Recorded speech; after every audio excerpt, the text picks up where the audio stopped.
हाल ही में कलकत्ता हाईकोर्ट के जस्टिस अभिजीत गंगोपाध्याय ने अपने पद से इस्तीफा दे दिया। खास बात यह है कि अपने पद को त्यागने के एक हफ्ते के बाद ही उन्होंने बीजेपी ज्वाइन करने का ऐलान कर दिया, जिसके बाद जजों के कूलिंग ऑफ पीरियड को लेकर एक बार फिर चर्चा तेज हो गई कि रिटायरमेंट या इस्तीफे के कुछ समय बाद ही उन्हें राजनीतिक पद लेना चाहिए या नहीं। कूलिंग ऑफ पीरियड को लेकर काफी समय से चर्चा होती रही है, लेकिन एक बार फिर ये सुर्खियों में है।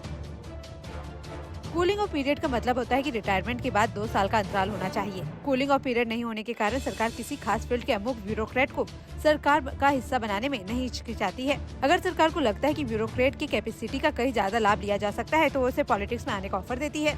बता दें कि इस्तीफे के बाद बीजेपी ज्वाइन करने वाले अभिजीत गंगोपाध्याय ने ममता सरकार से तनातनी की बात कही। अप्रैल 2023 में जस्टिस गंगोपाध्याय ने ईडी और सीबीआई से कहा था कि जरूरी हो तो सीएम ममता बनर्जी के भतीजे से पूछताछ कर सकती है, जिसके बाद से टीएमसी नेता जस्टिस पर हमला बोलने का कोई मौका नहीं गंवा रहे थे। टीएमसी नेताओं का तो ये भी कहना था कि जस्टिस चाहे तो सीधे राजनीति में आ सकते हैं। वहीं टीचर नियुक्ति मामले में गंगोपाध्याय ने सीबीआई जांच के लिए कहा था और राजनीतिक बयानबाजी के लिए टिप्पणी करने पर टीएमसी नेताओं को आड़े हाथों लिया था। इस बार 2 बेंच में गतिरोध के कोर में ममता सरकार भी थी। हालांकि सुप्रीम कोर्ट ने मामले की अहमियत को देखते हुए तुरंत संज्ञान लिया और हाई कोर्ट की सिंगल और डबल बेंच के फैसले पर रोक लगा दी। सिंगल बेंच की जस्टिस गंगोपाध्याय ने कहा था कि डबल बेंच ने जो फैसला दिया है वो पूरी तरह से अवैध है।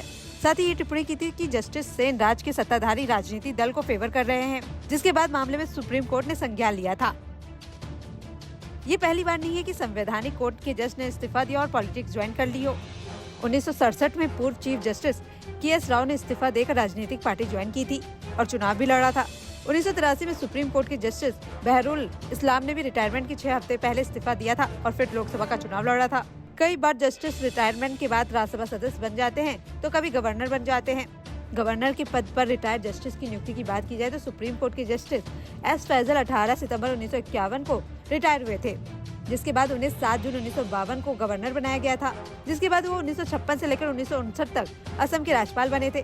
सुप्रीम कोर्ट की रिटायर्ड जस्टिस फातिमा बीबी को 1997 में तमिलनाडु का राज्यपाल नियुक्त किया गया था। हालांकि जस्टिस फातिमा के रिटायरमेंट के 5 साल बाद उन्हें राज्यपाल पद नियुक्त किया गया था।